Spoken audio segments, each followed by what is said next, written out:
Hi friends, welfare தமிழில் இன்றைக்கி ஒரு சூப்பரான வீடியோ பார்க்க போகிறோம். வாங்க பார்க்கலாம். இந்த இடம் பார்க்கவே எவ்வளோ அழகாக இருக்குது பார்த்தீங்களா?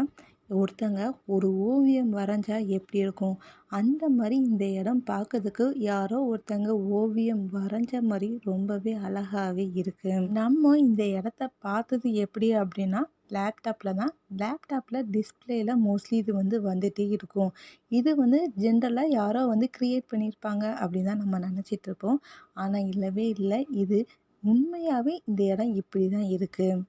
இந்த இடத்தோட பேர் என்ன அப்படின்னா வேவ் அரிசோனா. இது எங்கே இருக்குது அப்படின்னா உட்டா கெல்லியில் இது இருக்குது. இது கிட்டத்தட்ட ஒரு ஜிராஃபிக் காலத்துலேருந்து இது இருக்கும் அப்படின்னு சொல்லி நம்பப்படுது.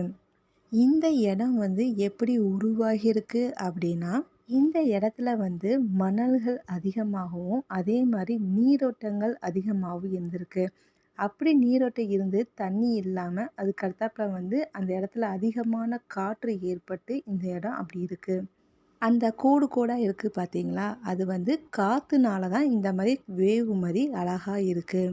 இந்த மண்ணோட கலர் சிவப்பு, இளஞ்சிவப்பு, ஆரஞ்சு, மஞ்சள், வெள்ளை இந்த மாதிரி கலந்த மாதிரி இருக்கும். ஏன் இத்தனை கலர்கள் அதில் இருக்குது அப்படின்னா, இதில் ஏகப்பட்ட ரசாயனங்கள் இதில் இருக்கிறதுனால இந்த மாதிரி கலர் அதில் இருக்குது.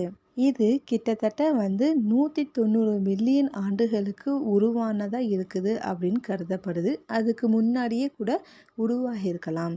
இது காற்று, நீர் அரைப்பு மூலமாக இந்த வேவ், அதாவது அந்த அலைகள் மாதிரி இருக்குது பார்த்தீங்களா, அந்த அலைகள் தான் இருக்கிறதுலே ரொம்பவே அழகாக இருக்குது. இந்த இடத்த பார்க்கணும் அப்படின்னா நம்மளும் கூட போனால், ஆனால் அதுக்கு ஒரு அதிர்ஷ்டம் வேணும். ஏன் அப்படின்னா இதுக்கு டெய்லி ஒரு குலுக்கல் முறையில் தான் தேர்ந்தெடுத்து அடுத்தாப்புல உள்ளே விடுவாங்க. ஏன் அப்படின்னா இந்த இடம் ரொம்பவே வீக்காக இருக்குது. ஃபுல்லாகவே மணல்கள் மட்டும் இருக்கிறதுனால இது நிறைய பேர் போனாங்க அப்படின்னா கண்டிப்பாக டேமேஜ் ஆயிரும். அதனால ஒரு குறிப்பிட்ட பேர் மட்டும்தான் உள்ளே விடுவாங்க. ஒரு நாளைக்கு 64 பேர் தான் உள்ளேயே விடுவாங்க. இது சுற்றி பார்க்கறதுக்கு கிட்டத்தட்ட 6 மைல் தூரம் நடக்க வேண்டியதாக இருக்கும். எப்போ இந்த இடத்துக்கு போகக்கூடாது அப்படின்னா, ரொம்ப ஹீட்டாக இருக்கிற நேரத்தில் இந்த இடத்துக்கு நம்ம போகவே கூடாது. ஏன் அப்படின்னா ரொம்பவே அங்கே வெக்கையாக இருக்கும். ரொம்பவும் அழகான இடமான அரிசோனா இடத்த பற்றி நீங்கள் தெரிஞ்சுக்கிட்டீங்கன்னு நினைக்கிறேன். நானும் தெரிஞ்சுக்கிட்டேன். மறக்காமல் சேனலை சப்ஸ்கிரைப் பண்ணுங்கள், ஃப்ரெண்டு ஃபேமிலி ஷேர் பண்ணுங்கள், லைக் பண்ணுங்கள், கமெண்ட் பண்ணுங்கள். தேங்க்யூ.